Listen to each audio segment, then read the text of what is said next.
The moment I walked into that mahogany-paneled conference room, I knew I'd made a mistake coming.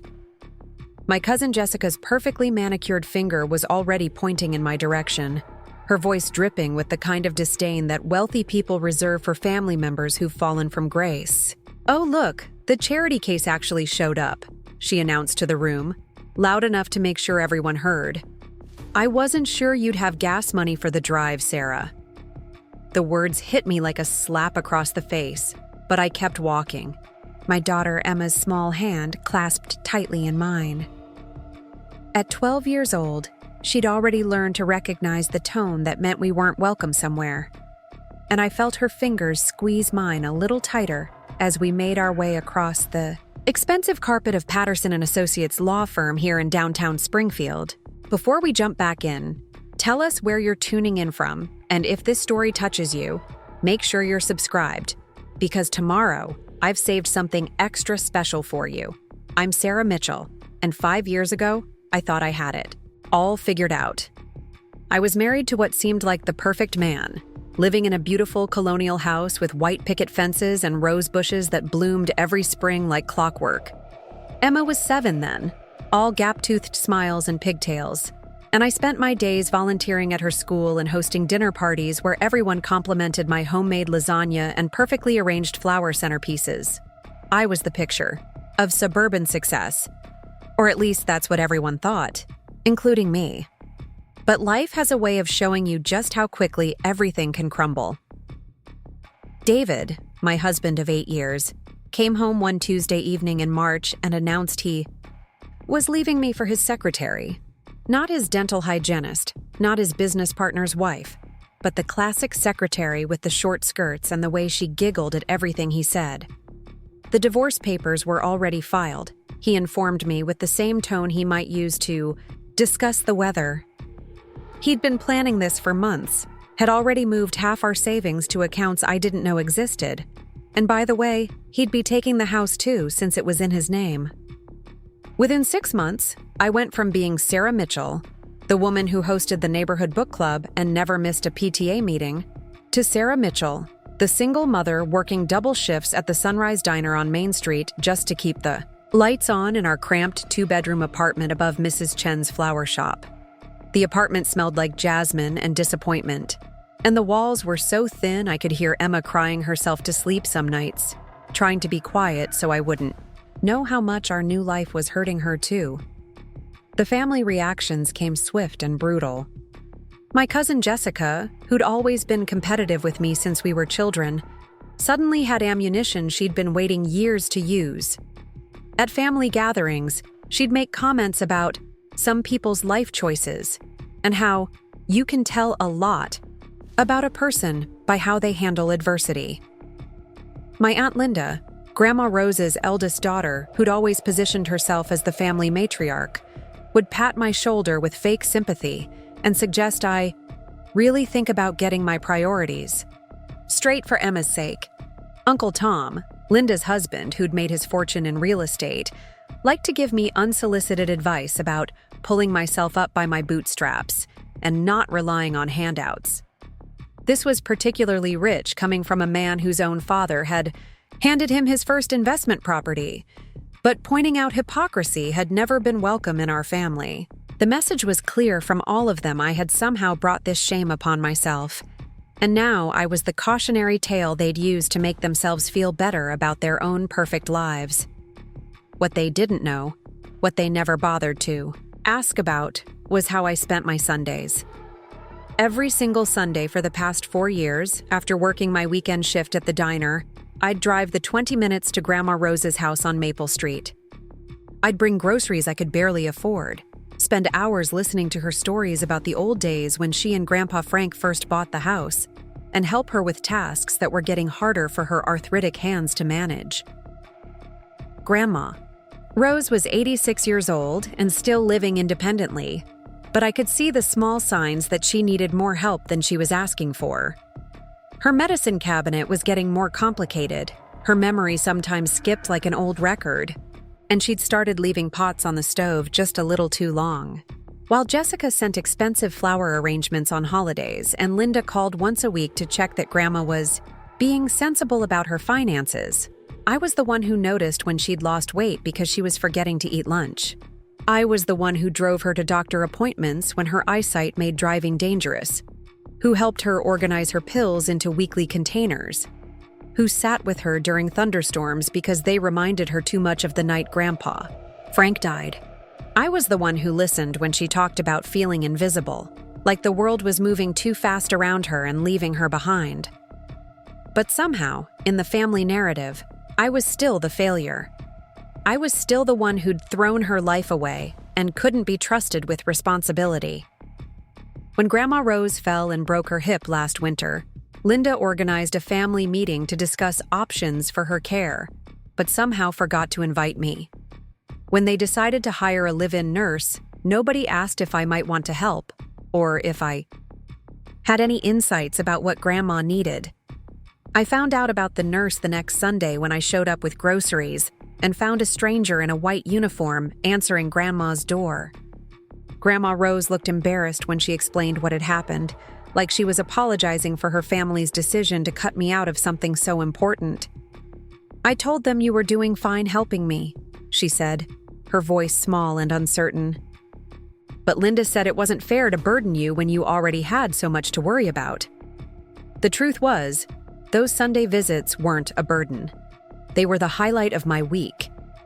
In a world where everyone else saw me as a cautionary tale, Grandma Rose saw me as Sarah. She asked about Emma's school projects and listened to my stories about difficult customers at the diner like they mattered. She never made me feel like I needed to apologize for my life or explain how I'd ended up where I was. She just loved me exactly as I was, which was something I'd forgotten was possible. When the phone call came 3 weeks ago, I was in the middle of the dinner rush, carrying plates of meatloaf and mashed potatoes to a table of truckers who always left good tips.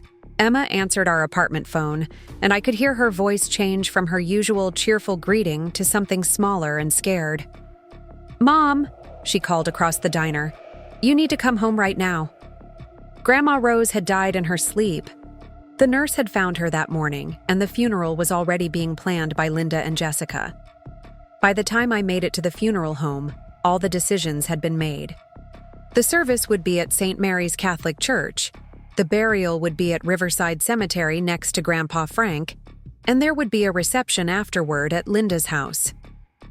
My input wasn't needed or wanted, they informed me with the kind of polite coldness that wealthy people use when they want to make it clear you don't belong. At the funeral, I sat in the back with Emma, listening to Jessica give a eulogy about what a pillar of strength Grandma Rose had been and how she'd taught us all the value of family loyalty. Linda spoke about Grandma's legacy of responsibility and how she'd instilled in us the importance of making good choices. Not once did anyone mention the woman who'd spent hours teaching me to make her famous apple pie, who'd saved every single drawing Emma had ever made for her, who'd called me every Tuesday just to make sure I was okay. I wanted to stand up and tell them about the real Grandma Rose, the one who'd confided in me about feeling lonely, who'd cried when she talked about missing Grandpa Frank, who'd worried that her family only visited her when they needed something. But I knew it wouldn't matter. Preparing and narrating this story took us a lot of time, so if you are enjoying it, subscribe to our channel. It means a lot to us. Now back to the story. They'd already written their version of who she was, just like they'd written their version of who I was. The invitation to the will reading came as a surprise. It arrived in my mailbox 3 days after the funeral. A formal cream-colored envelope with my name typed on expensive paper. For a moment, I wondered if it was a mistake, if the lawyer's secretary had accidentally included me on the family notification list. But Emma found me staring at the envelope at our kitchen table and insisted we should go. "Maybe Grandma Rose wanted to make sure you were there," she said with the kind of wisdom that sometimes scared me coming from someone so young. "Maybe she has something to tell you." I almost didn't go. I knew what would happen. I'd sit in some expensive conference room surrounded by people who'd made it clear I didn't belong, listening to them divvy up Grandma Rose's possessions like she was a puzzle to be solved rather than a person to be remembered. I'd watch Jessica and Mark inherit things I'd helped Grandma Rose choose, listened to her stories about, maybe even helped her buy. And at the end of it all, I'd drive home, to our little apartment with nothing but more evidence that I was the family afterthought. But Emma was right, in the way that children sometimes are when adults have lost their way. Maybe Grandma Rose did have something to tell me. Maybe there was a reason that invitation had found its way to our mailbox. So I put on the only black dress I owned, the one I'd worn to my mother's funeral 3 years ago. And I helped Emma pick out a navy blue cardigan that made her look older than 12 and more serious than any child should have to be. The law office of Patterson and Associates sat on the 3rd floor of a brick building that had probably been elegant once, but now just looked tired. The elevator wheezed as it carried us up, and I could smell coffee and copy toner and something. That might have been expensive cologne. Emma held my hand as we walked down the hallway, past framed certificates and degrees that were supposed to make clients feel confident about spending money they probably couldn't afford. The conference room was exactly what I'd expected: polished mahogany table that could seat 12 people comfortably, leather chairs that probably cost more than I made in a month, and windows that looked out over Springfield's downtown area where normal people went about their normal lives without worrying about will readings and family politics. The autumn sun was streaming through those windows, casting long shadows across the table and making the whole scene feel like something from a movie I didn't want to be starring in. Linda was already holding court at the head of the table, her silver hair styled in the kind of perfect waves that required weekly salon appointments, and her black suit tailored to show everyone she'd never had to worry about money. Jessica sat to her right, diamonds sparkling from her ears and wrists like tiny warnings about the kind of person she'd become. Mark lounged across from her, his expensive watch catching the light as he checked his phone for messages more important than this family gathering. Uncle Tom was there too, naturally, sitting beside Linda like the supportive husband he'd learned to be after 30 years of marriage, to a woman who always needed to be the center of attention. There were others scattered around the table, cousins I hadn't seen since the last funeral, family friends who'd known Grandma Rose for decades but had never bothered to visit her, neighbors who probably felt obligated to attend but were already checking their watches to see how long this would take. And then there was me, Sarah Mitchell, the family disappointment, walking into a room full of people who'd already decided what I was worth. Emma stayed close to my side as we made our way to the only empty seats, the ones at the far end of the table where we wouldn't interfere with the important people's conversations. The leather chair creaked when I sat down, and I wondered if everyone could hear it, if they were all thinking about how I didn't belong in furniture this expensive. But Jessica made sure I knew exactly what everyone was thinking. Her voice carried that particular tone that wealthy people use when they want to sound sympathetic but really want to remind you of your place in the world. I have to say, Sarah, I'm impressed you made it. I know things have been difficult for you lately. She glanced around the table, making sure everyone was listening. It must be hard, working at that little diner, trying to make ends meet. But I suppose everyone has to do what they can. The words landed exactly where she'd aimed them, right in the soft spot where my pride used to be. I felt Emma's hand slip into mine under the table, and I realized my daughter was trying to comfort me in a room full of adults who should have known better. That realization hurt worse than Jessica's comments, worse than the patronizing looks, worse than the knowledge that I was about to be publicly reminded of my place in this family's hierarchy. Mark decided to join in, because apparently one cousin attacking me wasn't enough entertainment for the afternoon. "We heard you're still in that apartment above the flower shop," he said with a grin that didn't reach his eyes. "Emma must love the smell of all those flowers. Very quaint." The word quaint hung in the air like smoke from a cigarette, meant to sound complimentary, but designed to remind everyone that my living situation was temporary, inadequate, something to be pitied rather than respected. Emma's grip on my hand tightened, and I could see her jaw clench the way it did when kids at school made comments about our secondhand clothes or the fact that we took the bus instead of having our own car. Linda finally looked up from whatever important text messages she'd been reading, surveying the room like a queen checking on her subjects. When her gaze landed on me, her expression shifted to something that might have been sympathy if you didn't know her well enough to recognize the calculation behind it. "Sarah," she said, her voice carrying the kind of authority that comes from years of being the person who makes family decisions. "I hope you understand that today might be challenging for you. Mother's estate is quite substantial, and she was very specific about her wishes. She believed strongly in rewarding responsibility and good judgment." The implication was crystal clear without her having to say it directly. I lacked both responsibility and good judgment, and everyone in this room knew it.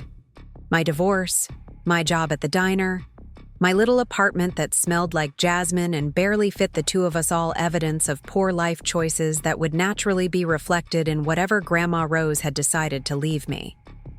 Uncle Tom nodded, sagely, like he was agreeing with some profound wisdom instead of participating in the systematic humiliation of his wife's niece. Rose always said she wanted her legacy to go to family members who would honor it properly. People who understood the value of hard work and making smart decisions. I wanted to laugh at the irony of a man who'd inherited his wealth talking about hard work, but I didn't have the energy for a fight I couldn't win. Instead, I sat there listening to them rewrite history, turning Grandma Rose into someone who valued money and status over the love and care I'd given her every Sunday for 4 years. What they didn't know, what they couldn't understand because they'd never bothered to really know either of us, was that Grandma Rose had seen through their performances just as clearly as I had. She'd watched Jessica send expensive flowers instead of spending time, had listened to Linda's phone calls that were really just status reports about her own busy, important life. She'd noticed when Mark remembered her birthday but forgot to ask how she was feeling, when Tom gave her financial advice she didn't need instead of the company she craved. But she'd also noticed when I showed up every Sunday, even when I was exhausted from working double shifts. She'd seen how Emma helped her water the plants and listened patiently to stories she'd heard a dozen times before. She'd watched me organize. Her medications, without being asked, had seen me notice when she was having a bad day and needed someone to just sit with her quietly. As I sat in that conference room, surrounded by people who'd spent years making me feel like I wasn't good enough for this family, I held on to the memory of those Sunday afternoons. I remembered the way Grandma Rose's face would light up when she heard my car in the driveway. How she'd always have tea ready and ask about Emma's week at school, like it was the most important news in the world. Mr. Patterson, the elderly lawyer, who'd been handling Grandma Rose's affairs for decades, finally entered the room carrying a leather briefcase that looked as old and distinguished as he did. He was exactly what you'd expect from a small-town attorney who'd spent his career helping wealthy families manage their money. Neat gray suit, wire-rimmed glasses, and the kind of professional demeanor that suggested he'd seen enough family drama to remain completely neutral no matter what happened. He took his place at the head of the table, opened his briefcase with practiced efficiency, and pulled out a stack of papers that represented the dismantling of Grandma Rose's life. The room fell silent in that expectant way that happens when money is about to change hands, when family dynamics are about to be made official through legal documents. "Good afternoon, everyone," Mr. Patterson said, his voice carrying the authority of someone who'd done this hundreds of times before. "Thank you all for coming. We're here today to execute the last will and testament of Rose Margaret Thompson, dated 6 months ago and properly witnessed according to Massachusetts state law. 6 months ago, I tried to remember what had been happening in Grandma Rose's life then, whether she'd seemed different during our Sunday visits, whether she'd given any indication that she was thinking about endings and legacies. But all I could remember was how happy she'd seemed when Emma brought her a Mother's Day card she'd made at school, how she'd cried a little when she read it and said it was the most beautiful thing anyone had ever given her." Mr. Patterson adjusted his glasses and began reading from the document, his voice taking on the formal tone that lawyers use when they're dealing with other people's emotions through legal language. "I, Rose Margaret Thompson, being of sound mind and body, do hereby distribute my earthly possessions in the following manner. I barely heard the opening legal language. My mind was spinning not with anticipation but with dread, knowing that whatever came next would somehow make official what everyone in this room already believed about my worth.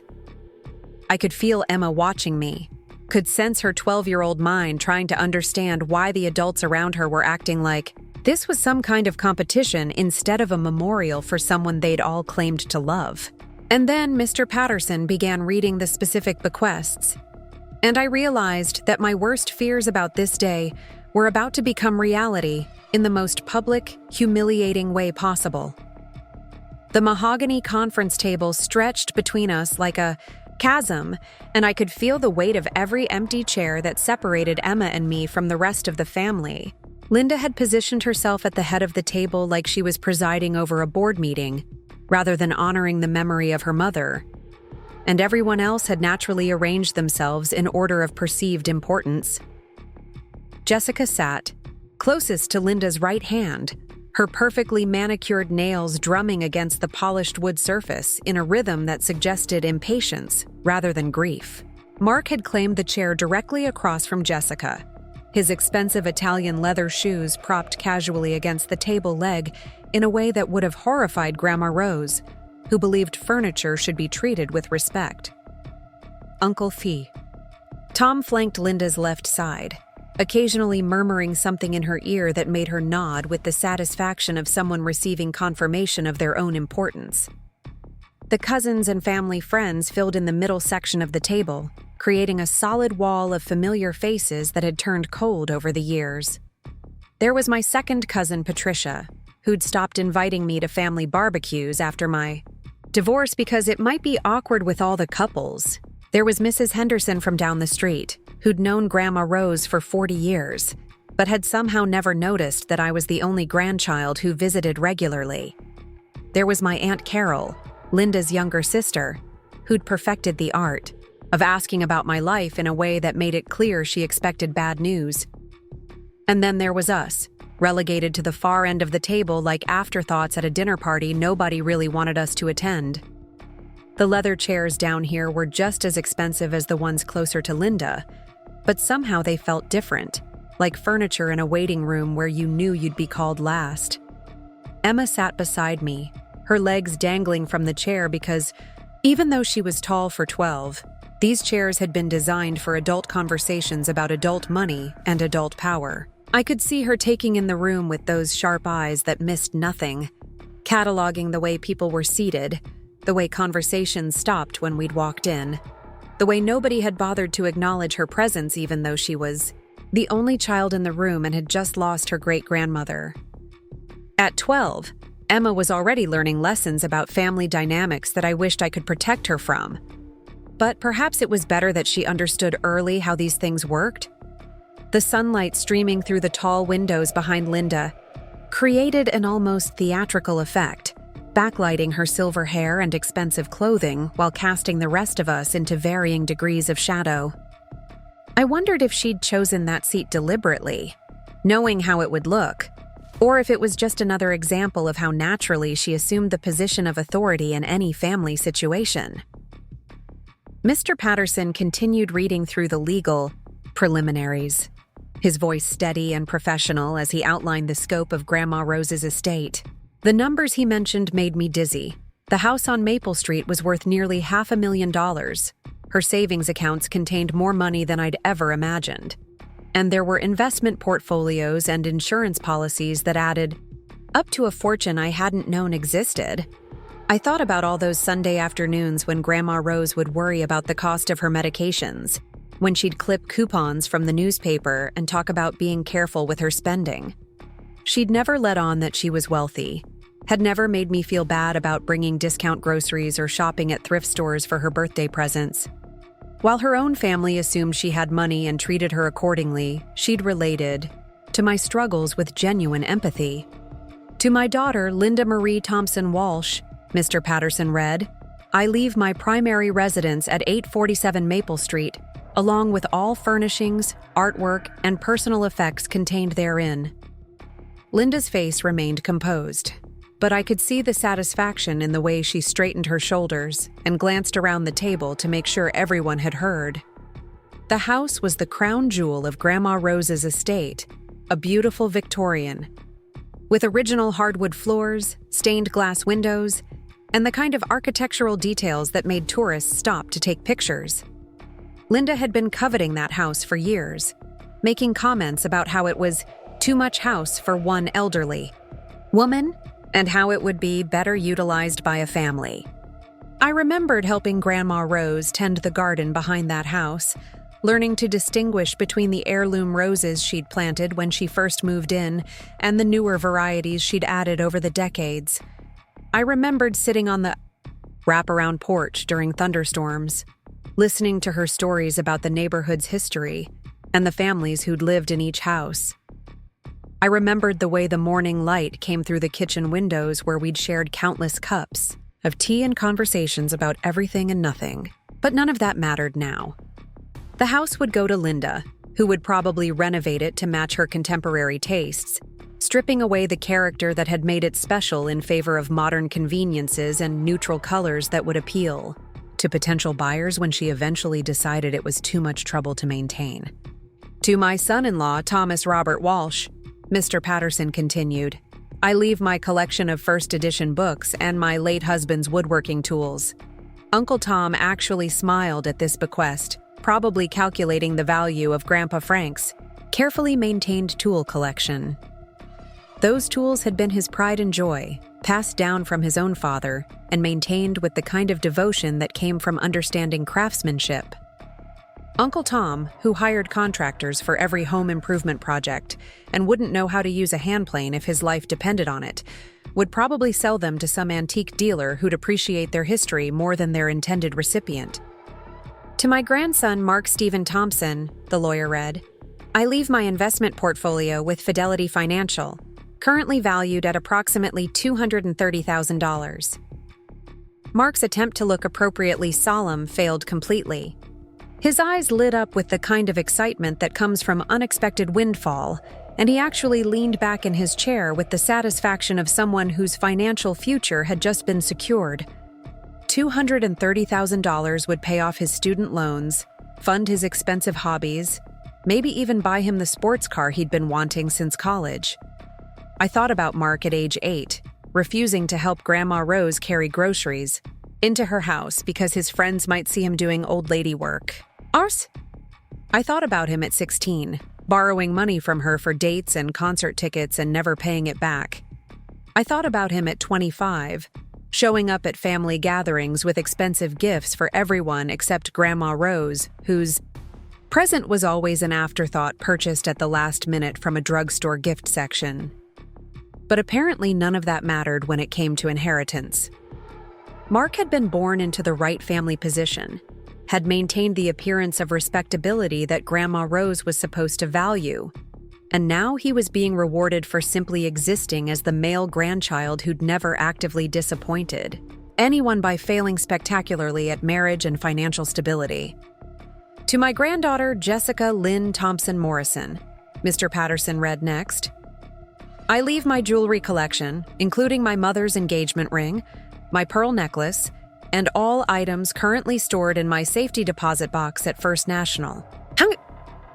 Jessica's hand went immediately to her throat, where she already wore diamond earrings that probably cost more than I made in 6 months. Grandma Rose's jewelry collection was legendary in our family.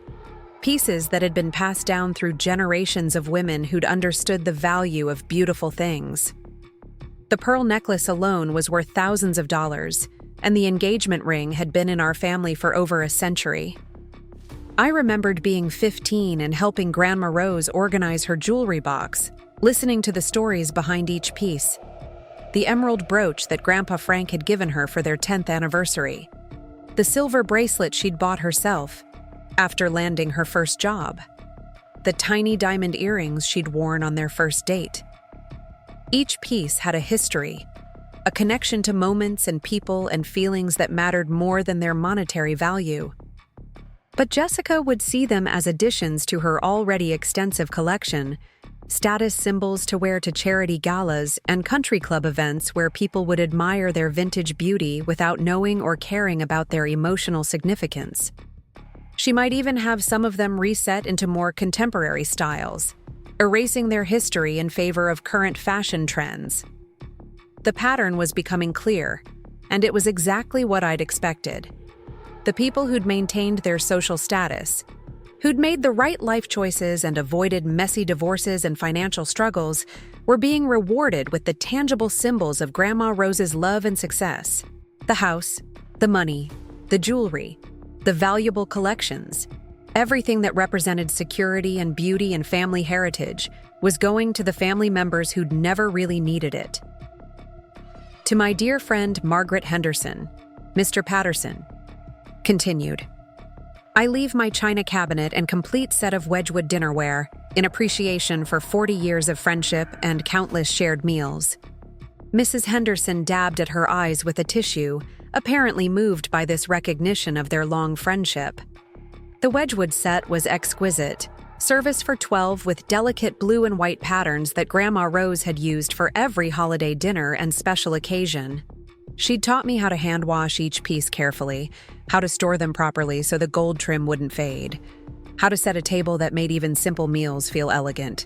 I could picture Mrs. Henderson displaying those dishes in her own china cabinet, maybe using them for her own holiday gatherings, continuing the tradition of bringing beauty to ordinary moments. It was a thoughtful bequest, the kind of gift that honored a genuine relationship built on shared experiences and mutual care. But it also represented another piece of Grandma Rose's life that would continue without me, another connection to her memory that I wouldn't be able to maintain. The dishes I'd helped her wash and dry after countless Sunday dinners would serve other families now, would be part of other people's holiday traditions, would carry forward stories that didn't include me. Mr. Patterson worked his way through a dozen smaller bequests, each one going to someone who'd maintained their position in Grandma Rose's social circle. The antique sewing machine went to a neighbor who'd helped with alterations over the years. The collection of vintage cookbooks went to a cousin who'd expressed interest in family recipes. The garden tools and potting shed contents went to the woman who'd occasionally helped with yard work when Grandma Rose's arthritis was particularly bad. Each bequest was thoughtful and personal, reflecting genuine relationships and shared interests.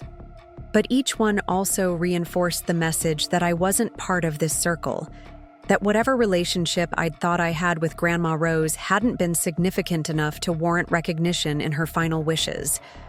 I could feel Emma shifting beside me, her 12-year-old sense of justice clearly troubled by what she was witnessing.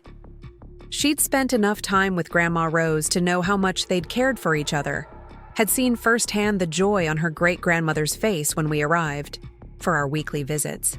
She'd helped with the grocery shopping and medicine organizing, had listened patiently to repeated stories, and had always been gentle with Grandma Rose's increasing frailty. But apparently none of that registered as worthy of acknowledgement in this formal distribution of assets. The will was turning into a public confirmation of every cruel comment Jessica had ever made, every dismissive look Linda had ever given me, every assumption Uncle Tom had ever voiced about my character and worth. The afternoon sun had shifted during the reading, and now the light was hitting the table at a different angle, casting longer shadows and making the room feel smaller and more oppressive. I could smell Linda's expensive perfume, Jessica's designer hand lotion, and the faint scent of leather from all the expensive briefcases and purses arranged around the table. It was the smell of money and success and belonging, things that had once been part of my life, but now felt as foreign as artifacts from someone else's existence. I thought about the apartment Emma and I shared above Mrs. Chen's flower shop, with its thin walls and secondhand furniture and the constant worry about making rent each month. I thought about my job at the Sunrise Diner, where I served coffee and eggs to truckers and construction workers who treated me with more respect than my own family was showing me in this moment. I thought about the careful budgeting required to buy groceries, the way I'd learned to stretch every dollar and find joy in small pleasures that didn't cost anything. That life felt real and honest in a way that this room full of expensive suits and calculated emotions did not. But it was also a life that my family had decided to judge and find wanting, a life that apparently disqualified me from being remembered in Grandma Rose's final act of love and generosity. Mr. Patterson was nearing the end of the formal bequests, his voice maintaining the same professional tone despite the emotional undercurrents swirling around the table. I could see him glancing occasionally at a separate piece of paper, something that seemed to be bothering him slightly, but he continued with the main document without explanation. "And finally," he said, "to my granddaughter Sarah Elizabeth. Mitchell, I leave my recipe collection, including all handwritten family recipes, cooking notes, and the wooden recipe box crafted by my late husband Frank." The words hung in the air like smoke from a snuffed candle. A recipe box. After listening to hundreds of thousands of dollars being distributed to everyone else, my inheritance was a collection of index cards and a wooden box that might have sentimental value but was worth maybe $50 at a garage sale. The silence that followed was deafening. I could feel every pair of eyes in the room turning toward me, some with pity, others with barely concealed amusement. Jessica's lips were pressed together in what might have been an attempt not to smile, while Mark actually let out a small snort that he tried to cover with a cough. "How thoughtful," Linda said finally, her voice dripping with the kind of false sympathy that was actually crueler than open mockery. "Mother always did say you enjoyed cooking together." Uncle Tom shook his head slightly, the gesture small but visible enough that I knew it was intended for me to see. "Well," he said, "I suppose everyone gets something appropriate to their situation." The message was crystal clear. While the successful family members received houses and investments and jewelry that would secure their futures and enhance their status, I received recipes. While they got tangible proof of Grandma Rose's love and respect, I got cooking instructions. While they inherited things that would appreciate in value and provide security for their children, I got index cards with ingredient lists. It was a public confirmation of everything they'd believed about my worth, a final statement from Grandma Rose herself that I was the family member who deserved kitchen scraps, while everyone else got the feast. The woman I'd visited every Sunday, who I'd thought understood and appreciated my devotion, had apparently seen me exactly the way everyone else did as someone whose highest value was in domestic service. Emma's hand found mine under the table, her small fingers intertwining with mine in a gesture of comfort that broke my heart. At 12 years old, she was watching her mother be publicly humiliated by people who were supposed to love us, and there was nothing I could do to protect her from understanding what it meant. She was learning that families could be cruel, that love wasn't always enough, that sometimes the people who should support you are the ones who hurt you most. I wanted to stand up and leave, to gather what remained of my dignity and walk out of that room before the humiliation became complete. I wanted to take Emma's hand and drive home to our little apartment where we could have tea and cookies and pretend that family didn't matter, that we were perfectly fine on our own, that we didn't need the approval or recognition of people who'd never bothered to really know us. But something kept me in that chair. Maybe it was stubbornness, or maybe it was the faint hope that there might be more to this moment than what appeared on the surface. Maybe it was Emma's steady presence beside me, her quiet strength reminding me that we'd survived worse things than public embarrassment. Or maybe it was just the knowledge that running away would only confirm what everyone in this room already believed about my character. So I sat there, holding my daughter's hand, feeling the weight of their judgment and disappointment, and waited for this nightmare to end. The recipe box would go home with us, a consolation prize that would remind me every day that I'd been found wanting by the woman I'd loved most in the world. And somehow, I'd have to find a way to explain to Emma why her great-grandmother's final message to us had been that we were worth so little. But as Mr. Patterson began to organize his papers, preparing to close this chapter of Grandma Rose's life, I noticed something in his expression that hadn't been there before. He kept glancing at that separate piece of paper, and there was a tension in his shoulders that suggested this reading wasn't quite over. Emma had noticed it too. She was watching the lawyer with the kind of focused attention she usually reserved for difficult homework problems, and I could feel her shifting, slightly in her chair as if she was preparing for something the rest of us hadn't anticipated. The afternoon light continued to change, casting different shadows across the mahogany table, and I realized that perhaps this story wasn't quite finished after all. The weight of that recipe box inheritance settled over me like a heavy blanket, and suddenly I was 8 years old again, standing in Grandma Rose's kitchen while she taught me to measure flour properly. Back then, I'd believed those moments mattered, that the time we spent together rolling out pie dough and discussing the secret to perfect biscuits was building something meaningful between us. I'd treasured those afternoons when she'd pull out her handwritten recipe cards, yellowed with age and splattered with decades of cooking, and explain not just the ingredients, but the stories behind each dish. The cornbread recipe that came from her own grandmother, who'd fed a family of 7 during the Depression on almost nothing. The beef stew that she'd perfected during the early years of her marriage when money was tight, and she had to make cheap cuts of meat stretch for days. The apple pie that she'd learned to make for church bake sales, adjusting the spice blend until it became legendary in our small community. Each recipe carried history, tradition, love measured in teaspoons and handed down through generations, of women who'd understood that feeding people was one of the purest forms of caring. But sitting in that conference room, listening to the barely suppressed amusement in Jessica's voice and the calculated sympathy in Linda's tone, those memories felt different. Had Grandma Rose really seen our time together as nothing more than domestic education? When I'd thought we were bonding over shared traditions and quiet conversations, had she simply been training me for the only role she believed I was suited for? The granddaughter who would inherit recipes while others inherited real estate and investment portfolios? I remembered the last time we'd cooked together, just 6 weeks before she died. Emma had been with us, carefully stirring a pot of soup while Grandma Rose guided her hands and talked about the importance of patience in cooking. "You can't rush good food," she'd said, her voice warm with affection as she watched Emma's serious concentration. "The best things take time, and they're worth waiting for." I'd thought she was talking about cooking, but maybe she'd been trying to tell me something else entirely.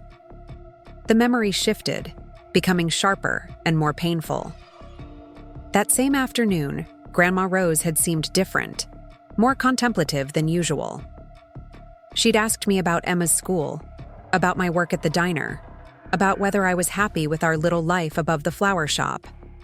I'd answered honestly, telling her that while money was always tight and the future felt uncertain, Emma and I had found a kind of peace in our simple routines. We had each other, we had our Sunday visits with her, and we had hope that things would gradually get better. She'd nodded thoughtfully, her hands still busy kneading bread dough, and then she'd said something that hadn't made sense at the time. "Sarah, honey, sometimes people don't see what's right in front of them until it's almost too late. Sometimes they need to be reminded of what really matters." I'd assumed she was talking about life in general, maybe reflecting on her own mortality, as elderly people sometimes do. I hadn't understood that she might have been talking about family, about recognition, about the difference between what people say they value and what they actually reward. Now, sitting in that lawyer's office with a recipe box as my only inheritance, her words took on a different meaning. Had she been trying to prepare me for this moment? Had she known that her family would react exactly as they were reacting, with barely concealed mockery and patronizing sympathy?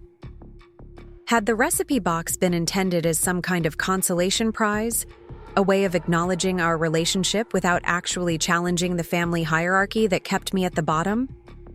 The questions multiplied in my mind, each one more painful than the last.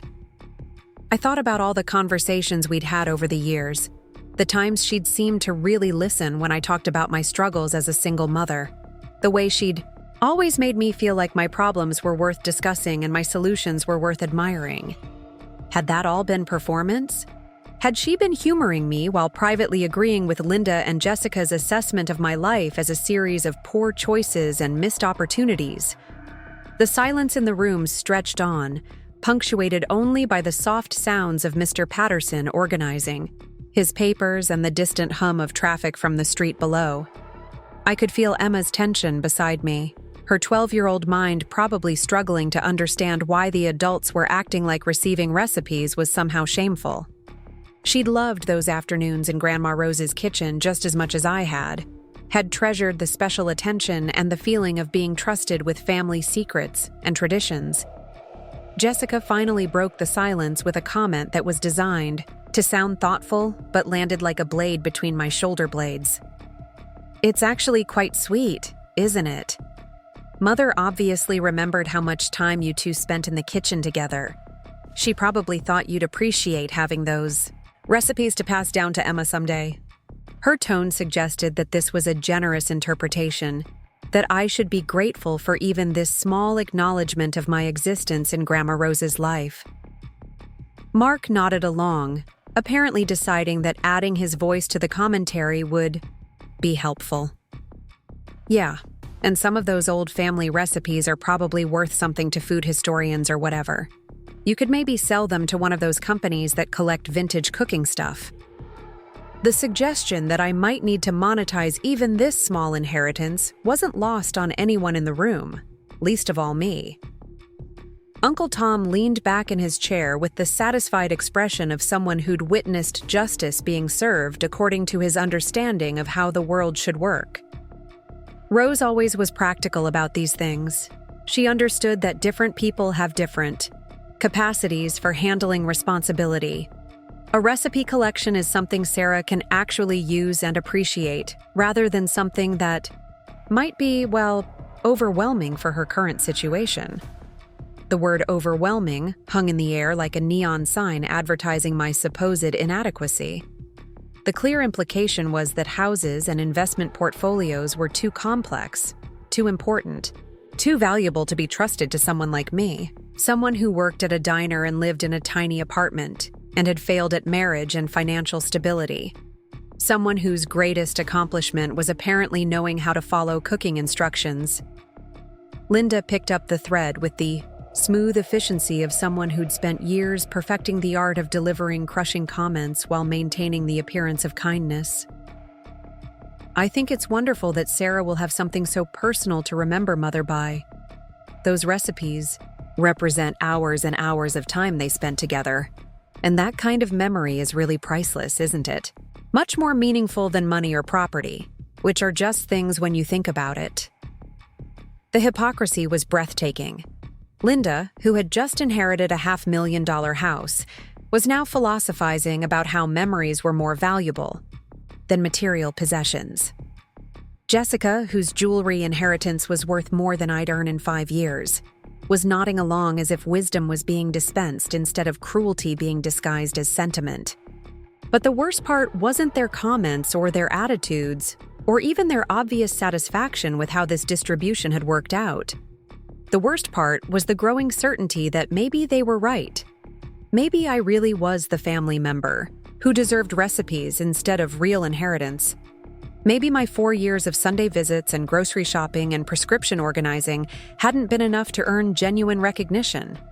Maybe Grandma Rose had seen me exactly the way everyone else did, as someone whose highest value was in simple domestic service. The thought was like a knife twisting in my chest, but I couldn't shake it. I'd spent so many years believing that Grandma Rose understood me differently, that she saw past the surface judgments and appreciated who I really was beneath the failed marriage and financial struggles. I'd thought our relationship was special, built on genuine affection and mutual respect rather than obligation or pity. But perhaps I'd been fooling myself. Perhaps those Sunday afternoons had meant something different to her than they had to me. Perhaps she'd seen them as charity work, a way of helping her struggling granddaughter by giving her something useful to do and a place to feel needed. Perhaps the genuine warmth I'd felt from her had been kindness rather than love, generosity rather than appreciation. Emma shifted in her chair beside me. and I could feel her looking up at my face with the kind of intense attention that meant she was reading my emotions and trying to figure out how to help. At 12, she'd already become expert at recognizing when I was struggling, when the weight of our circumstances was pressing down too heavily on my shoulders. She'd learned to offer comfort in small, quiet ways, making tea without being asked, or suggesting we watch a favorite movie together when she sensed I needed distraction from worry. But this wasn't the kind of problem that tea and movies could fix. This was about fundamental questions of worth and belonging, about whether the relationship I'd treasured most in my adult life had been real or imagined.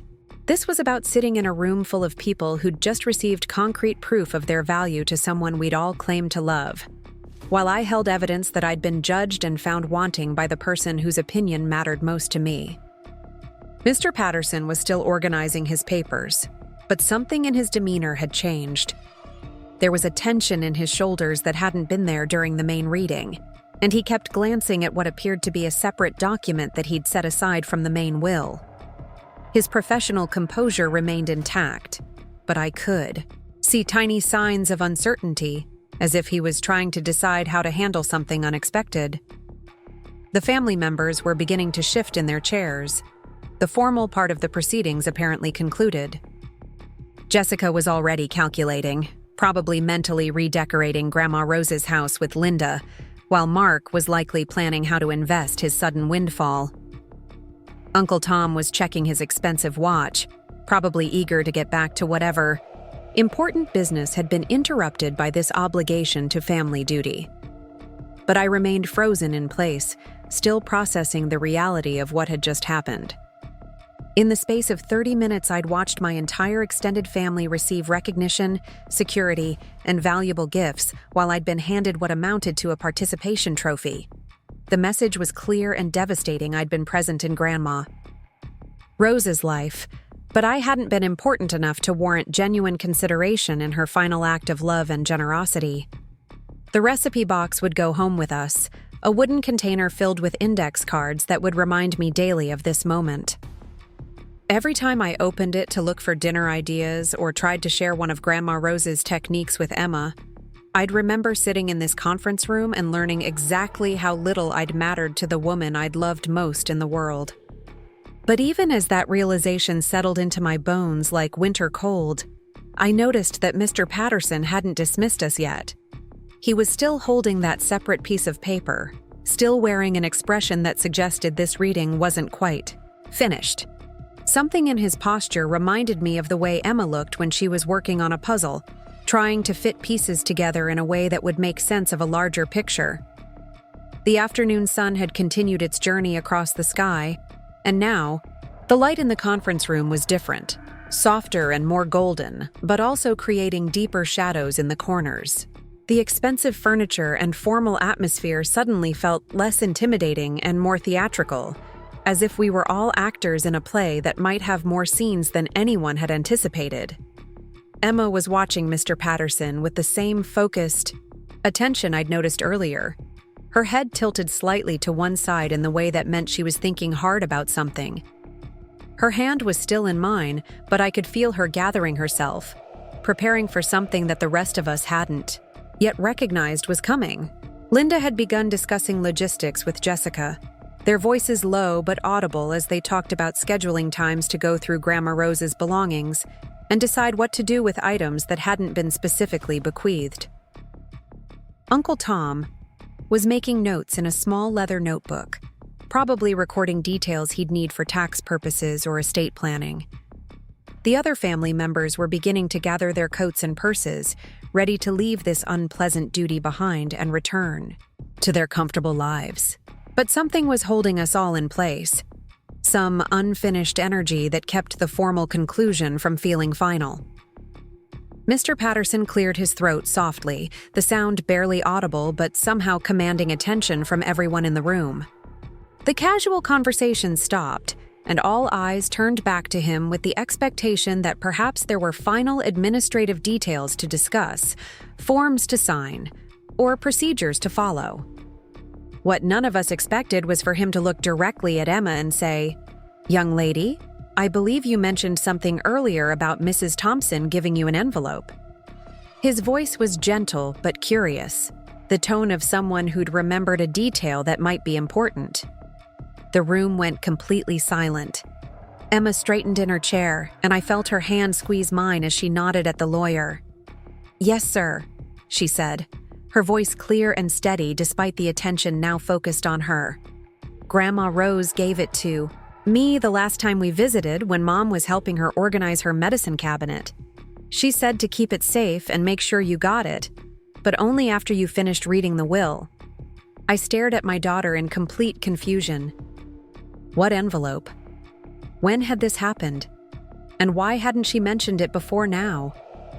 But even as the questions formed in my mind, Emma was reaching into her small purse, the one she'd insisted on bringing, even though I'd told her it wasn't necessary for a will reading.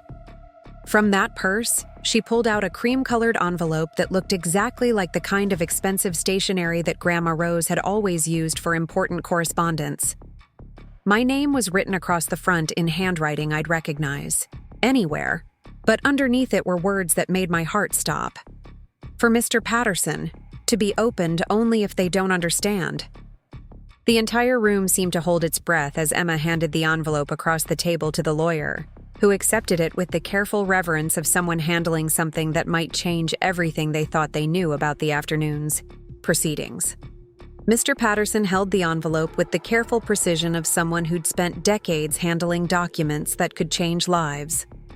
The cream-colored paper seemed to glow in the afternoon light streaming through the conference room windows, and I could see my name written in Grandma Rose's distinctive handwriting, those familiar loops and curves that had filled birthday cards, and grocery lists and little notes left on her kitchen counter for me to find during my visits. But it was the second line of text that made my breath catch in my throat. For Mr. Patterson, to be opened only if they don't understand. The words were written in the same careful script, but there was something about them that suggested urgency, as if Grandma Rose had known exactly what would happen in this room and had prepared accordingly. I felt like I was drowning in confusion and hope and terror all at once.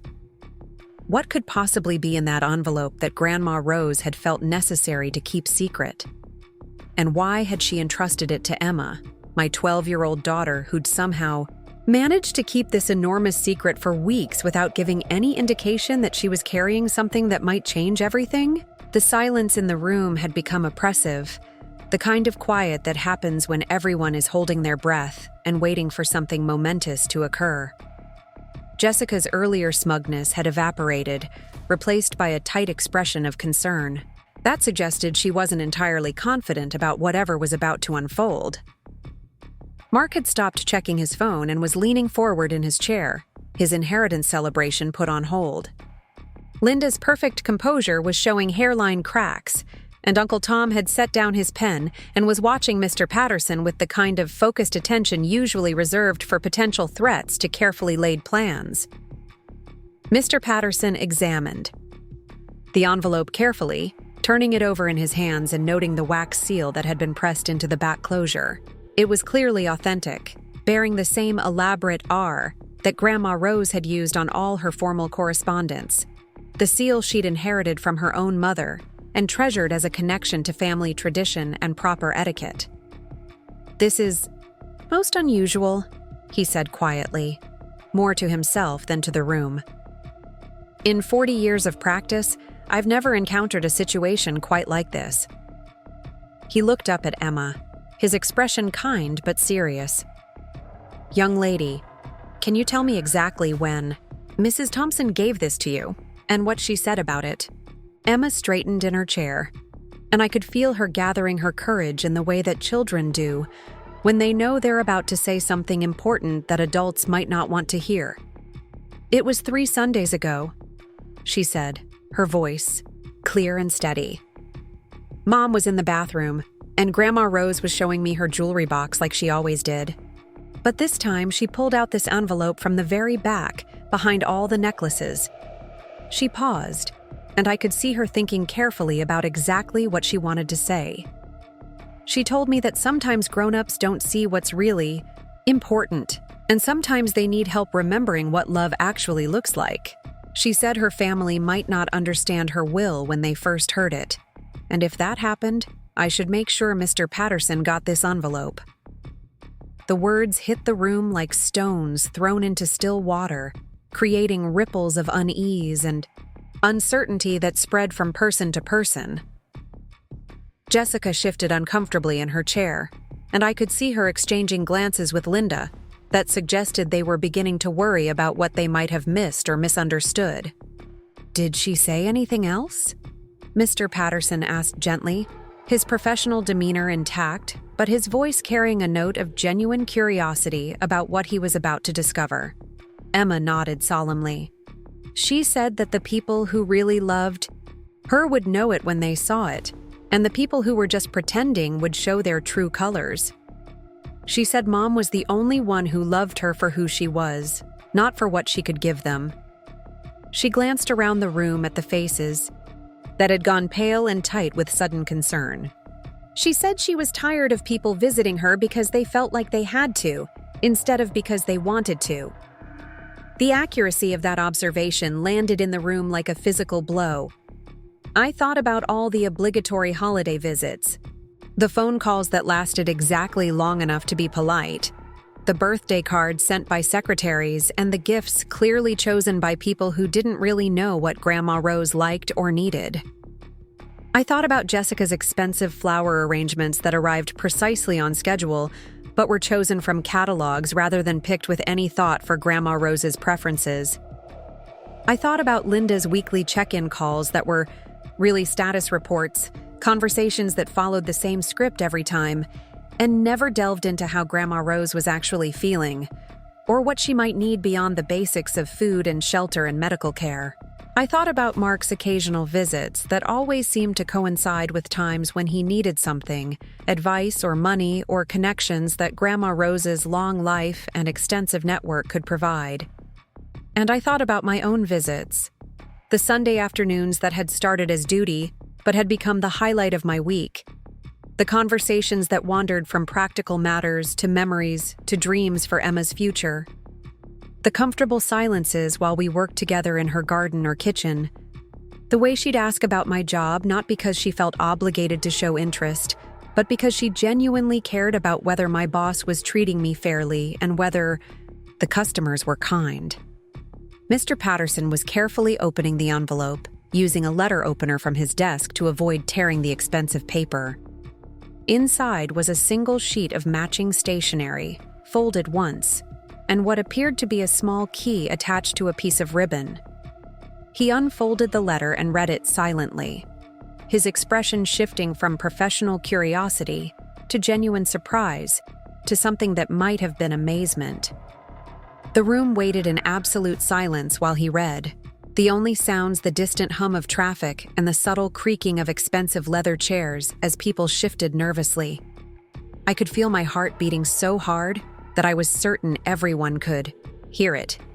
And Emma's hand in mine was warm and steady and somehow more adult than seemed possible for someone who'd just turned 12. Finally, Mr. Patterson looked up from the letter, his gaze moving slowly around the table before settling on me with an expression I couldn't quite interpret.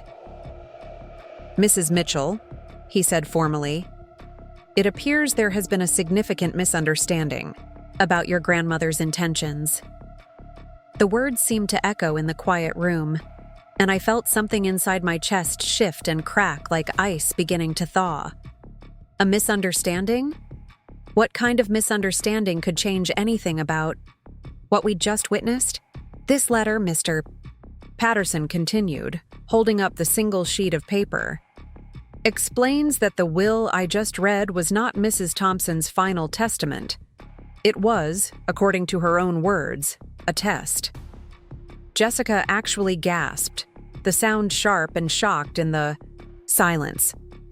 Linda's carefully composed expression crumbled entirely, replaced by something that looked suspiciously like panic. Mark had gone completely still, his earlier celebration clearly premature and now potentially embarrassing. "A test?" Uncle Tom's voice cracked slightly on the words. "What kind of test?" Mr. Patterson looked down at the letter again, then back up at the room. According to this document, Mrs. Thompson wanted to see how her family would react to what she calls an unjust distribution.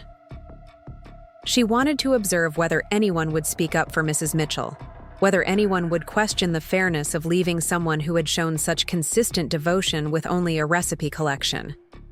The implication hit the room like a thunderclap. Grandma Rose had been watching, even in death, to see whether her family possessed the basic decency to recognize injustice when they saw it.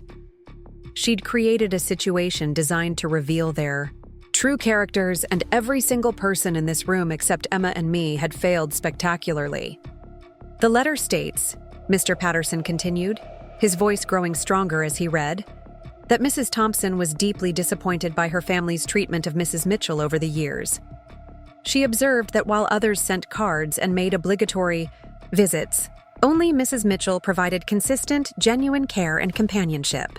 Only Mrs. Mitchell brought groceries when she couldn't afford them herself, organized medications without being asked, and spent hours listening to stories she'd heard many times before. I felt tears starting to form behind my eyes, but they weren't tears of sadness anymore. They were tears of recognition, of relief, of vindication that I'd almost given up hope of ever feeling. Grandma Rose had seen everything. She'd understood exactly what our relationship meant, and she'd valued it enough to create this elaborate test to prove to her family that their judgment of me was not only wrong, but morally bankrupt. The real will, Mr. Patterson said, reaching for the small key that had been attached to the letter, is apparently located in a safety deposit box at First National Bank. Mrs. Thompson states that this key will open that box, and inside I will find her true final testament, along with detailed documentation of every act of kindness Mrs. Mitchell performed over the past 4 years. The room erupted into chaos. Jessica was on her feet, her voice shrill with indignation. "This is ridiculous. You can't change a will after you're dead. There are laws about this kind of thing." Linda was frantically whispering to Uncle Tom, probably calculating whether they had any legal recourse to challenge whatever was about to be revealed. Mark looked like he might be sick, the color draining from his face as he realized his investment portfolio inheritance might be evaporating before his eyes. But Mr. Patterson raised his hand for silence, his professional authority cutting through the panic and protests. "Actually, this situation is perfectly legal. The document I read first was genuine and properly witnessed, but it was specifically designated as conditional, dependent on the family's reaction to its contents. Mrs. Thompson had every right to create multiple wills and specify the conditions under which each would take effect." He stood up from his chair, the key clutched in his hand. "I suggest we adjourn to the bank immediately to retrieve the actual final will. This situation is unprecedented in my experience, but it appears to be entirely legitimate and binding." The walk to First National Bank took only 10 minutes, but it felt like the longest 10 minutes of my life. Emma stayed close beside me, her hand in mine, occasionally squeezing my fingers in quiet support. Behind us, the rest of the family followed in various states of shock and denial, their earlier confidence replaced by an atmosphere of dread and uncertainty. The safety deposit box was small and nondescript, but when Mr. Patterson opened it, with Grandma Rose's key, it contained a treasure trove of documentation that took my breath away. There was indeed another will, this one much longer and more detailed than the first. But there were also photographs, dozens of them, taken through the windows of Grandma Rose's house during my visits. Pictures of me carrying groceries up her front steps, my arms full of bags from the discount store where I did my shopping. Pictures of Emma and me working in her garden, Emma's small hands carefully transplanting seedlings under my guidance. Pictures of me helping Grandma Rose down her front steps to my car for doctor appointments, my arm supporting her elbow with gentle care. There were also written records, pages and pages of notes in Grandma Rose's handwriting, documenting every visit, every conversation, every small act of service I'd provided without being asked. Notes about how I'd reorganized her medicine cabinet, by days of the week when I noticed she was getting confused about her pills, notes about how I'd quietly replaced her burnt-out light bulbs and fixed her leaky kitchen faucet, notes about how Emma had learned to water the plants and set the table and listen patiently to stories about relatives she'd never met. But most importantly, there were emotional observations, Grandma Rose's private thoughts about what my visits meant to her and how they compared to the interactions she had with the rest of her family. "Sarah doesn't visit me because she feels obligated," she'd written in one entry. "She comes because she genuinely enjoys my company, and that makes all the difference in the world. When she asks how I'm feeling, she actually listens to the answer." Mr. Patterson read the real will aloud in the bank's private conference room, and with each bequest, I felt the world shift around me like pieces of a puzzle finally clicking into place. The house on Maple Street, with its beautiful garden and wraparound porch and rooms full of memories, was mine. The savings accounts and investment portfolios, worth nearly $800,000, were mine. The jewelry collection, including the family heirlooms that connected us to generations of strong women, was mine. But more than that, there were specific bequests for Emma's education, funds set aside to ensure she could attend any college she chose without worrying about the cost. There was money designated for home repairs and improvements, acknowledgement that I would want to maintain the house properly and make it comfortable for our family. There was even a fund for what Grandma Rose called the kindness account, money specifically designated for me to help others the way I had helped her. The legal language was complex, but the emotional message was clear and overwhelming. Grandma Rose had not only seen and valued every act of care I'd provided, she'd documented it meticulously and rewarded it generously. The woman I'd thought had judged me as worthless had actually been building a case for why I deserved more recognition and support than anyone else in the family. The other family members received much smaller bequests in the real will, along with personal letters explaining Grandma Rose's disappointment in their behavior and her hope that they would learn from this experience to value genuine relationships over social obligations. Jessica's letter apparently contained a detailed accounting of every cruel comment she'd made about me over the years, along with Grandma Rose's observation that true family members support each other instead of competing for social status. Linda's letter addressed her assumption of authority in family matters without ever consulting the person most affected by those decisions. Uncle Tom's letter referenced his tendency to offer financial advice to people who hadn't asked for it, while ignoring the emotional needs of family members who were struggling. As we sat in that bank conference room, surrounded by the evidence of Grandma Rose's careful observation and planning, I realized that she had created something far more valuable than a simple inheritance. She had created a moment of truth that would define family relationships for years to come. The people who had shown their true colors during that first will reading would have to live with the knowledge of how quickly they had revealed their capacity for cruelty when they thought there were no consequences. But Emma and I would carry forward something different. We would remember that love is action, that family is choice, and that the people who truly care about us will prove it through consistency rather than grand gestures. We would remember that wealth means nothing without character, and that the most valuable inheritance is the example of how to treat other people with dignity and compassion. The sun was setting by the time we finally left the bank, the golden light painting Springfield's downtown streets in warm colors that made everything look softer and more hopeful.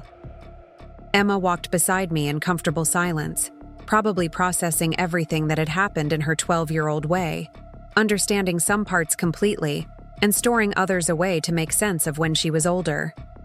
As we approached our car, she finally spoke. "Mom," she said quietly, "Grandma Rose told me something else that day, something I wasn't supposed to tell you until after everything was over." I stopped walking and looked down at her, this remarkable child who had somehow kept earth-shaking secrets while navigating the complex emotions of loss and family conflict. "What did she tell you, sweetheart?" Emma smiled, and for a moment she looked exactly like Grandma Rose had at her age, mischievous and wise and full of love for the people who mattered most to her. she said that the best way to honor someone's memory is to keep being the person they loved. She said you were already perfect exactly as you are, and now you'd have the resources to help other people the way you helped her. The words hit me like a warm wave, washing away the last remnants of doubt and pain from that afternoon's earlier humiliation. Grandma Rose hadn't just left me money and property, she'd left me a mission, a purpose, and the financial means to continue being the person she'd recognized and valued all along.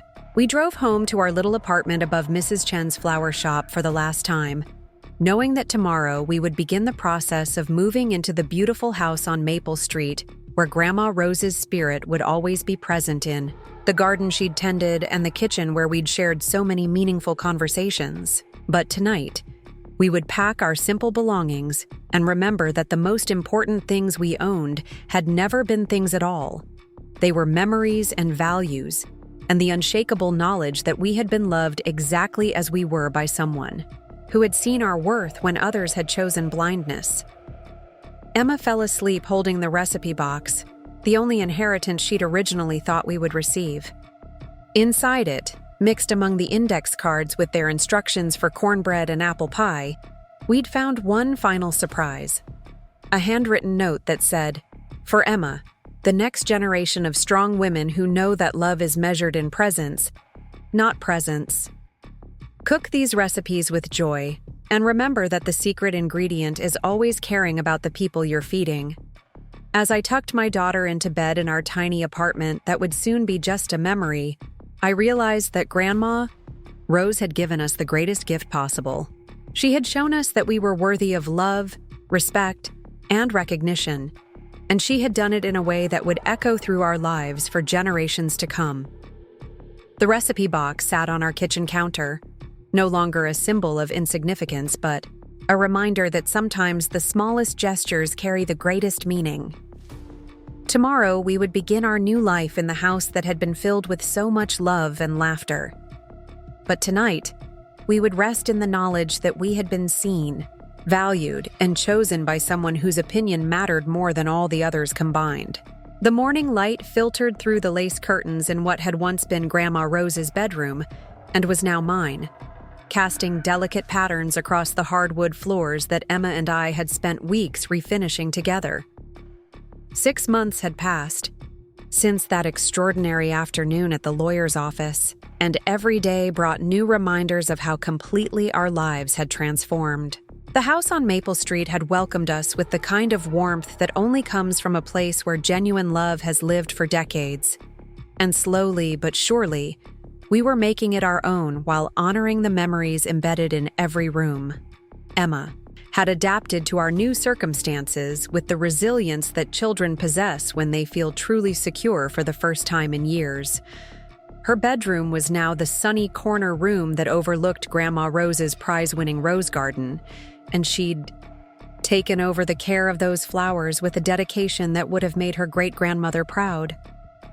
Every morning before school, she could be found in the garden with a watering can and a pair of pruning shears, talking to the roses the same way Grandma Rose had, telling them about her day, and asking their opinion on everything from homework, problems to friendship drama. The transformation in Emma's confidence had been remarkable to witness. At her new school, Jefferson Elementary, she walked taller and spoke up more in class. Her teachers commented on her thoughtful contributions to discussions and her willingness to help classmates who were struggling.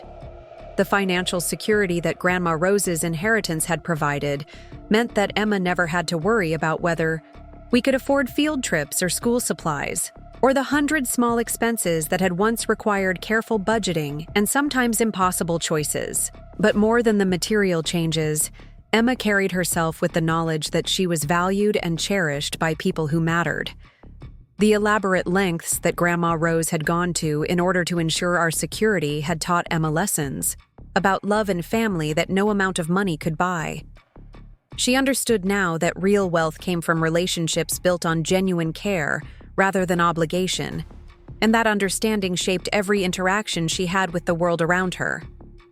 I had made the decision to leave my job at the Sunrise Diner, but not immediately, and not without careful consideration. For 2 months after the will reading, I continued working my shifts while we transitioned into the house, and I figured out what I wanted to do with this unexpected freedom. My boss, Maria, had been incredibly supportive when I finally gave my notice, telling me that I'd been the most reliable employee she'd ever had, and that I would always have a place there if I ever wanted to return. The regular customers at the diner had become like extended family during my years of serving coffee and eggs to truckers and construction workers and early morning commuters. When word got out about my inheritance, their reactions had been overwhelmingly positive. Big Jim, the truck driver who always ordered 2 eggs over easy with wheat toast, had actually gotten teary-eyed when I told him Emma and I were moving into Grandma Rose's house. "That woman saw what the rest of your family was too blind to see," he'd said, his voice gruff with emotion. "You deserve every bit of good fortune that comes your way." Those relationships at the diner had taught me valuable lessons about human dignity that informed everything I did with Grandma Rose's legacy. The people I'd served for years had treated me with more respect and kindness than my own extended family had shown, and their example of how to value someone for their character, rather than their bank account, became the foundation for how I wanted to use my newfound resources. The first major decision I made was to establish what I called the Rose Thompson Community Care Fund, named after Grandma Rose and dedicated to helping families in situations similar to what Emma and I had faced. Working with Mr. Patterson, who had become not just our lawyer but a trusted advisor and friend, I set up a foundation that provided emergency assistance to single mothers who were struggling to make ends meet while working multiple jobs and raising children alone. The fund paid for everything from emergency car repairs that could mean the difference between keeping or losing a job, to medical bills that families couldn't afford, to school supplies and field trip fees for children whose parents were choosing between groceries and enrichment activities. But beyond the financial assistance, the fund also provided something that had been missing from most charity programs: genuine personal connection and ongoing support.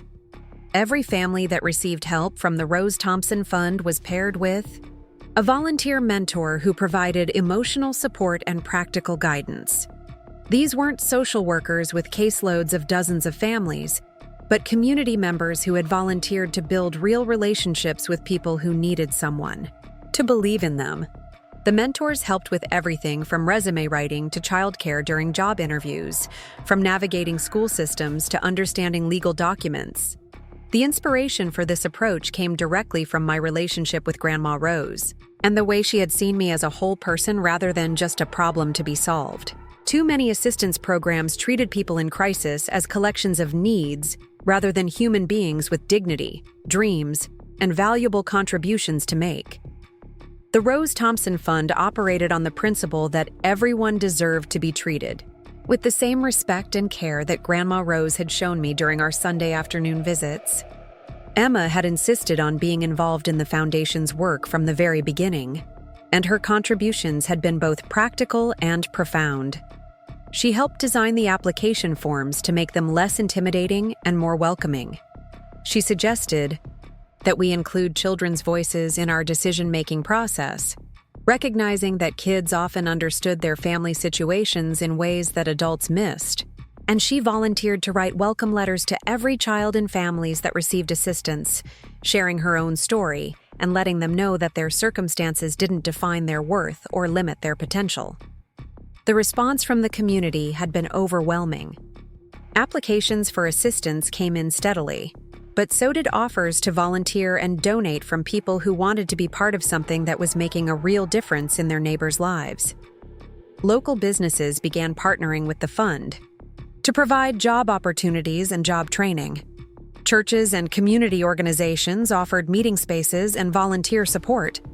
Even some of my former diner customers started monthly giving campaigns, with Big Jim leading the effort to collect donations from other truckers who stopped at the Sunrise. But perhaps the most meaningful response came from unexpected sources. 3 months after we established the fund, I received a letter from Jessica.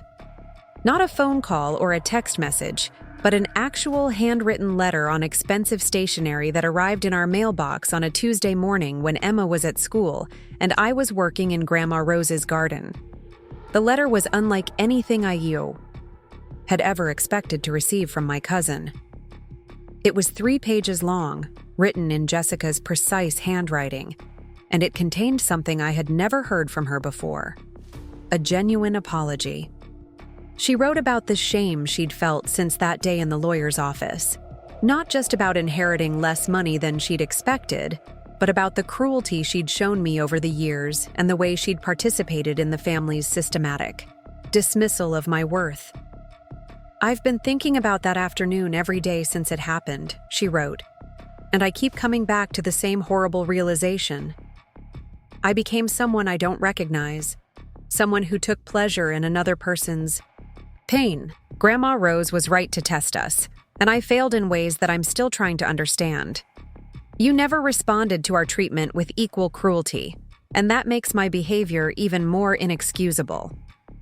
The letter went on to describe changes Jessica was making in her own life, including volunteer work with a local literacy program and a commitment to examining her attitudes about money and social status. She didn't ask for forgiveness or try to minimize the hurt she'd caused, but she did express hope that someday we might be able to rebuild some kind of relationship based on who we were becoming rather than who we had been. I had read that letter 3 times before Emma came home from school, and I was still processing my complicated feelings about it when she found me sitting at the kitchen table with the pages spread out in front of me. After reading it herself, Emma had offered the kind of wisdom that continued to amaze me from someone so young. "People can change if they really want to," she said thoughtfully, "but they have to prove it with actions, not just words.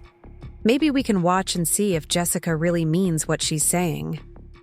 It was exactly the kind of balanced, compassionate response that Grandma Rose would have given, and it reminded me that the most valuable inheritance we'd received wasn't money or property, but the example of how to treat people with dignity even when they hadn't earned it. Linda's response to our changed circumstances had been quite different. Rather than acknowledging her role in the family's treatment of me, she had chosen to focus her anger on what she called Grandma Rose's manipulation and unfair testing. According to mutual acquaintances, she spent considerable time consulting with lawyers about whether the will could be challenged, apparently convinced that there must be some legal loophole that would restore her expected inheritance. When those efforts proved fruitless, Linda had shifted to a campaign of social damage control, telling anyone who would listen that Grandma Rose had been confused in her final months and that the whole situation was a misunderstanding that would eventually be resolved. She seemed unable to accept that her mother had been entirely clear-minded and deliberate in her choices, or that those choices reflected a genuine assessment of her children's and grandchildren's character. Uncle Tom had largely disappeared from family gatherings and social events, apparently too embarrassed by his revealed attitudes to maintain his previous role as the family's financial advisor and authority figure. Mark had moved to another state shortly after the will reading, citing job opportunities but more likely seeking distance from the social consequences of his behavior during what should have been a solemn family occasion. The dissolution of these family relationships had been painful in some ways, but it had also been liberating. For years, I had carried the burden of trying to maintain connections with people who had made it clear that they saw me as a cautionary tale rather than a beloved family member. The energy I had spent trying to earn their approval, or at least avoid their active disapproval, was now available for relationships that were genuinely mutual and supportive. Emma and I had developed new traditions that honored Grandma Rose's memory while creating our own family culture. Sunday afternoons were still special, but instead of visiting Grandma Rose, we opened our home to friends and neighbors who might need company or a good meal. The kitchen that had once been the site of my cooking lessons with Grandma Rose became the heart of a weekly gathering that brought together people from all walks of life who understood that family was about choice and care rather than blood and obligation. These Sunday dinners often included families from the Rose Thompson Fund, volunteers from our various community projects, and friends Emma had made at her new school. The conversations around our dining room table ranged from homework help to career advice to philosophical discussions about justice and kindness that reminded me of the talks I'd had with Grandma Rose during our quiet afternoons together. One particular Sunday stands out in my memory as a perfect example of how our lives had evolved. Emma had invited her friend Marcus, whose single mother worked 2 jobs and rarely had time for family dinners. I had invited Mrs. Chen from the flower shop, who had become like a grandmother to Emma during our years living above her store. Also at the table were Patricia and her 2 children, a family from the fund who had become close friends, and Sarah Williams, a volunteer mentor, who had recently become my closest confidant and supporter. As we passed around dishes made from Grandma Rose's recipes, I looked around that table and realized that this was what she had wanted for us all along. Not just financial security, but the kind of community that comes from recognizing the value in every person and the strength that comes from genuine connection.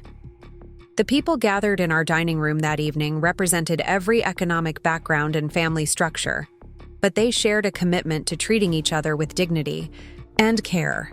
Emma was helping Marcus's younger sister with an art project, patiently explaining watercolor techniques with the same gentle guidance that Grandma Rose had once shown her. Mrs. Chen was sharing stories about her own immigration experience that connected with Patricia's struggles as a newly divorced mother trying to rebuild her life. Sarah was offering practical advice about job interviews, while also listening with genuine interest to updates about everyone's daily victories and challenges. The conversation that evening turned to the question of legacy and what we hoped to leave behind for the people we loved. Mrs. Chen spoke about the flower shop that had supported her family for decades and the customers who had become like extended family. Patricia talked about the example she wanted to set for her children about resilience and the importance of asking for help when you needed it. Sarah shared her hopes for the mentoring program and the relationships she was building with families throughout the community. When it was my turn to speak, I found myself thinking not about money or property or any of the material benefits of Grandma Rose's inheritance, but about the lessons she had taught me about recognition and value. I want Emma to grow up knowing that every person has worth, I said, looking around the table at these friends who had become our chosen family. I want her to understand that love is something you do, not something you say, and that the most important inheritance you can leave someone is the knowledge that they matter. Emma, who had been listening with the serious attention she gave to conversations about important topics, nodded thoughtfully. Grandma Rose left us more than money, she said. She left us the way to see people correctly. Her simple statement captured something profound about what we had learned during those months of transition and growth. The evening ended with everyone helping to clear the dishes and clean the kitchen, conversations continuing as we worked together to restore order to the space where we had shared food and stories and laughter. As our guests prepared to leave, there were hugs and plans for the following week and expressions of gratitude that felt genuine rather than obligatory. After everyone had gone and Emma was upstairs doing homework, I sat alone in the living room that had once been Grandma Rose's favorite space for reading and reflection. The furniture was mostly the same, but we had added personal touches that made it feel like our home while still honoring her memory. Emma's artwork was displayed alongside Grandma Rose's antique photographs, and the bookshelves contained a mixture of classic literature and contemporary novels that reflected both our tastes. In the quiet of that evening, I could almost feel Grandma Rose's presence in the house that had been her sanctuary for so many years. I thought about the elaborate plan she had constructed to ensure that Emma and I would be provided for, but also about the deeper message she had embedded in that plan. She had understood that security wasn't just about money, but about being seen and valued by people who mattered. She had recognized that the greatest gift she could give us wasn't wealth but validation, not just resources but recognition. The recipe box sat on the kitchen counter where it had always belonged, but it no longer represented consolation or inadequacy. Instead, it had become a symbol of continuity and connection. a tangible link to traditions and values that would be passed down through generations of women who understood that caring for people was the highest form of love. Inside that box, among the index cards with their instructions for cornbread and apple pie, Emma and I had discovered something wonderful. Blank recipe cards that Grandma Rose had left for us to fill with our own discoveries and creations. We had started a new tradition of writing down not just ingredients and instructions, but the stories behind each dish and the people we had shared it with. Emma's first contribution was a recipe for Sunday friendship soup, complete with notes about how to adjust the seasonings based on who was coming to dinner, and reminders about the importance of always making extra for unexpected guests. My own additions included variations on Grandma Rose's classic dishes that reflected our expanded understanding of family and community. As I prepared for bed that night, I realized that the true measure of Grandma Rose's legacy wasn't the money in our bank account or the beautiful house we now called home. It was the way Emma talked to new classmates who seemed lonely, the thank you letters we received from families helped by the Rose Thompson Fund, and the Sunday dinners that brought together people who might otherwise never have met. 6 months. After that transformative afternoon in the lawyer's office, Emma and I had built a life that honored everything Grandma Rose had valued while creating something entirely our own. We had learned that inheritance wasn't just about receiving, but about giving. Not just about being remembered, but about remembering others. Not just about family by blood, but about family by choice. The last thing I did before turning off the lights was to check on Emma, who had fallen asleep with a book in her hands and a smile on her face. At 13 now, she was growing into exactly the kind of person Grandma Rose had hoped she would become. Confident, compassionate, and committed to making the world a little bit kinder for everyone she encountered. Standing in the doorway of her bedroom, looking out at the garden where roses bloomed under the careful tending we provided together, I felt a peace that had nothing to do with financial security, and everything to do with the knowledge that we were living exactly the life Grandma Rose had envisioned for us.